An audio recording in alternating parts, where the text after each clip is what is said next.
په پکتیکا، کابل، کندوز او فاریاب ولایتونو کې په 7 تنو مجرمینو او متهمینو باندې د تعزیري سزا حکم تطبیق شو. د زابل ولایت محاکمو په 2 اونیو کې 160 دوسیو ته پر رسیدنه سربیره 111 وثیقې هم اجرا کړي دي. د کابل ولایت د نشهیي توکو او مسکراتو څخه د مخنیوي ابتدایي محکمې په 2 اونیو کې 107 دوسیو ته رسیدنه کړې ده.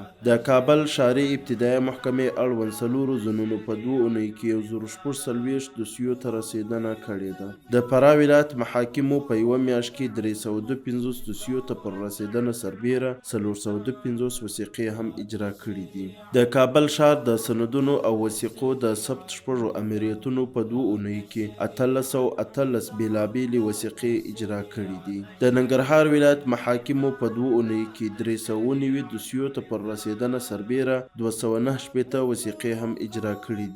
د کندوز ولایت محاکمو په 2 اونیو کې 398 دوسیو ته پر رسیدنه سربیره 244 وثیقې هم اجرا کړي دي. د سمنګان ولایت محاکمو په 2 اونیو کې 144 دوسیو ته پر رسیدنه سربیره 92 وثیقې هم اجرا کړي دي.